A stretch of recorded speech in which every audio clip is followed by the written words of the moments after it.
Hey! Tambala na! At eto na sila, ang nag-iisang masugid na tagahanga ni Nicole Yala. Chris Chuper! Kasama ang nag-iisang die-hard fan ni Chris Chuper. Nicole Yala!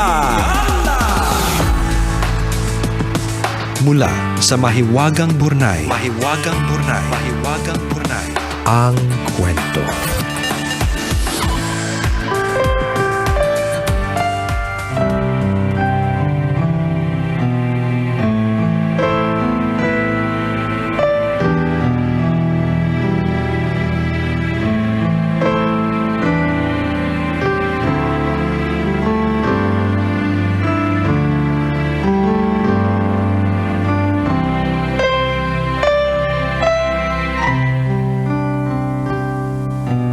Nicole and Chris.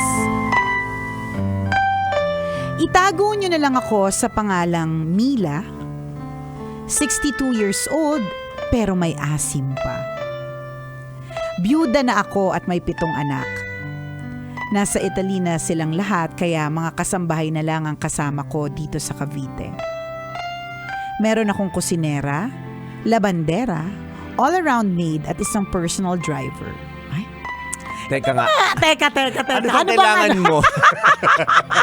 Kailangan mo ba ng mga taga-tawa everyday? Yan. Sa lahat ng mga jokes mo, Mila?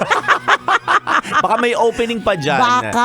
Baka kulang pa yung mga tao mo sa buhay. Yan. Willing to sideline ng tambalan. Anyways, kagagaling ko lang din sa Italy from a long vacation. Tamo pa baka bakasyon lang. At hindi lang basta bakasyon, long vacation. Hindi lang 3 days, 2 nights. Yes! Oo, doon tayo sa mahabang bakasyon. Oo. Sumulat ako sa inyo dahil gulong-gulo na ako sa sitwasyon ko ngayon at sana po ay matulungan niyo ako. Ay, willing na willing. Willing! Yun na lamang may kaya sa buhay. Correct. Noon na lamang may personal driver, labandera, kusinera, di ba? Naglo-long vacation sa Italy. Ang bait-bait mo. Oo, ano man sabihin niya, willing na willing. Always available kahit busy. Anyways, ito na nga ang sitwasyon. 52 years old na si Rico, yung personal driver ko for more than 20 years. One Christmas, si Rico lang ang kasama ko sa bahay dahil umuwi ang mga kasambahay ko sa sarili-sarili nilang pamilya. Nagkainuman kami ni Rico at sa hindi inaasahang pagkakataon, Nako. may mga naganap sa amin. Ibinaon namin sa limot. Ibinaon namin sa limot pagkatapos at bumalik kami sa turingang mag-amo. May pamilya si Rico at alam kong dala lang ng kalasingan ang mapusok na kaganapan. Nito lang May, hindi nakapasok si Rico after mag-day off. Nag-aalburuto daw ang tiyan. Pinapunta muna si Inigo, yung bunsong anak niya. Dahil mukhang bagets na bagets at tingin ko ay 17 years old lang, tinanong ko kung marunong ba siyang mag-drive. Kahit manual o automatic, alam niya daw. 20 years old na daw siya at may lisensya. Gwapo si Inigo. Parang si Ian Veneracion nung bata. Makinis at moreno, matangkad, malaki ang dibdib at maskulado ang mga braso. Ito namang si Mila, ha? Nakikinikinita na namin ng mga susunod na mangyayari. Eto na. Sinabihan ko si Inigo na ilabas ang sasakyan dahil pupunta kami ng MOA. Habang nagmamaneho, panay ang sulyap niya sa akin sa rear view mirror. Talaga ba? Paano mo na lamang sinusulyapan? Kako hindi mo rin sinusulyapan. Dahil parang apo ko na at wala naman ako mali siya. Tinanong ko kung bakit siya tingin ng tingin. Isang matamis na ngiti lang ang sagot niya. Ang lalim ng dimples at ang ganda ng ngipin. Wala ka pang mali siya niyan, ha? Sa mga description mo, Correct! parang laway na laway ka na. Sa true! Diba? Kasi kung halimbawa, wala kang mali siya sa isang tao, hindi ko na maiisip yung maskulado naman ng mga brush niya. Pero si Ian Veneracion yung bata. Makinis at moreno, ang lalim ng dimples, ang ganda ng ngipin. Ganyan ba yung boses mo, Nanay Mila? Hindi. Bakit parang kaboses ko yung sa TikTok? Ako pala talaga yata yung Nasisira tuloy yung imagination namin ngayon. Sorry. Anyways, iniwan ko siya sa sasakyan at pumasok na ako ng mall. Makahalipas ang mahigit 1 oras, bumalik ako ng sasakyan. Hindi niya namalayan ang pagdating ko at nahuli ko siyang nanonood ng porn sa kanyang cellphone. Yung mga pagkakataon talaga, no? Ano ba naman? Dami-dami nang pwede niyang ibang ginagawa. Correct ah. Ito talaga. Hindi ko sinata pero natakot ako ng slight. Pagdating ng bahay, dali-dali akong bumaba ng sasakyan at dumiretso sa kwarto. Mainit ang panahon kaya nagbihis ako para makapagbabad sa pool. Ay taray. May pool. May pool. Laking gulat ko nang makita ko na naman si Inigo na nakatitig na naman sa akin. Itong 62-year-old na to. Tinanong ko siya kung bakit nakatingin na naman siya. Hindi daw niya mapigilan dahil nagagandahan daw siya sa akin at sa katawan ko. Para hindi na humaba, pinauwi ko na lang. Habang naghahapunan, nag-text sa Inigo at nagsosorry. Nakuha daw niya ang number ko sa tatay niya. Hindi na ako nag-reply. Kinabukasan habang nag-aalmusal, nakakita ako ng kumpol na mga bulaklak sa sala. Galing daw kay Inigo. Hindi ko alam kung ano magiging reaksyon ko. I wondered kung pinaglalaroan niya ba ako. At the same time, may kakaibang saya at kilig akong naramdaman. Pero dahil ang laki ng agwat ng edad namin, hindi ko na lang pinansin. Maya-maya nag-text si Inigo at tinanong kung pwede daw siyang dumalaw kinagabihan. Hindi ko alam kung anong espiritu ang pumasok sa akin pero napa-oo ako. Dumating siya ng pasado 8:00 ng gabi. Nagkape kami at nagkwentuhan sa balkonahe. Mayaman. May balkonahe. Nagtapat siya na gusto niya ako. At dahil parang apo ko na, sinabihan ko siyang umuwi na. Hindi ko na pauwi, tambalan. Bagos. May nangyari sa amin nung gabing yon. Nako. Hindi ko alam kung paano ko kinaya pero bumiyak ang langit. Bumiyak ka na. Nag-imagine kami lang ng tuyot na langit na bumiyak. Kaya mo ba to? Kaya mo ba to? Nanay Mila, may pagbiyak ng langit. Oh my God, imagination ko. Ang sakit sa ulo, may migraine pa naman ako. 5 buwan na kaming may lihim na relasyon. Mahal ko na siya at alam kong mahal niya din ako. Nararamdaman ko sa bawat halik at dikit na mga katawan ng lupa naming sabik na sabik. Para maling background music ko, wait lang ha. Dapat ito talaga yan dapat kanina pa, kanina pa yan partner Okay, tuloy. Ulitin natin. 5 buwan na kaming may lihim na relasyon.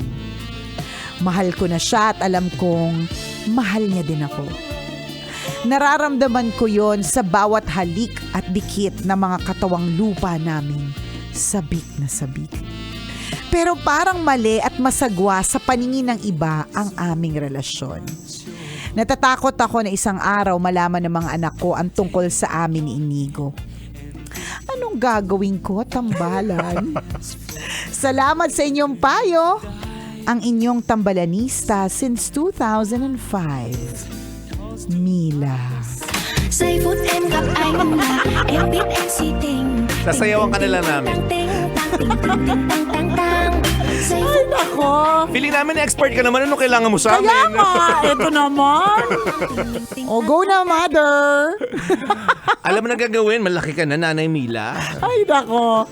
Sabi ni isa nating tambalanisa, nakikinig po sa storya ni Mila. Ang sagwa pala pag kinikwento. But when you feel it, it's a beautiful feeling. 'Di ba? Kasi kung totoo naman din no? Kapag kung pakikinggan mo, parang ang sagwa naman, nabiyak yung tweet na langit. Hindi ko alam kung paano nangyari, pero nabiyak yung langit. 'Di ba? Yung Description ni Nanay yung mga Mila. description, 'di ba? Oo. But when you actually feel it, ibig sabihin kung ikaw ay nandoon sa sitwasyon na 'yon, 'di ba? It's actually a beautiful feeling.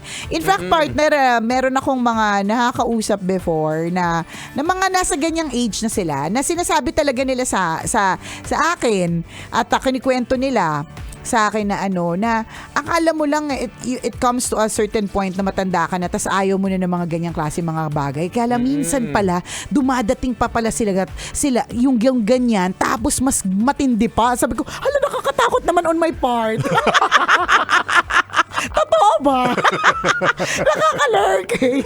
Baka may mga pagbiyak din. Charetaw, di ba? Pero sabi nila, talagang totoo that age is just a number. So I guess this is true for Mother Mila. O di ikaw na, di ba? May 17-year-old na jowa.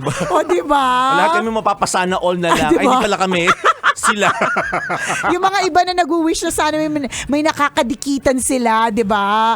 Mapapasana all. Ngayon, kung tinatanong mo sa amin kung, sabi mo nga, 5 buwan na yan nangyayari and all, tapos you feel like it's masagwa, ganun. Pero kung titingnan din talaga natin, una, byuda ka na. Wala ka naman commitment kung wala ka kanino naman man. commitment. You're Tapos, not in a relationship. Yes, yun naman. Tapos ito naman si Inigo, single naman, ganyan. Kung dun sa aspeto na yun, wala naman talagang sabit. Kaya lang, ang sabit kasi dyan, natikman mo din yung tatay.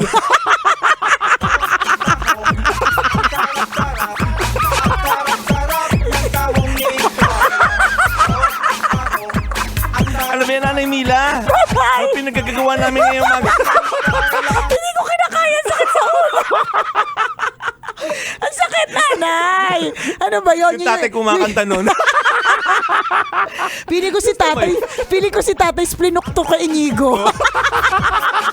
Tapos kinanta niya yung anak niya.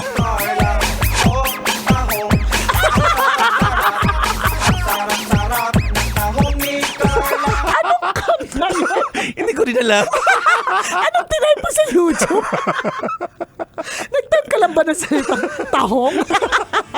Oh my gosh. O ginagawa mong malikot ang isip namin, Kasi ang likot na Nanay talaga ng Mila. isip namin Nanay naman So ayun na nga, di ba? So ang nakikita ko isang sabit siya na tikman mo rin yung tatay. Tapos napakanta ka rin at ang kanta mo sa Oo. kanya.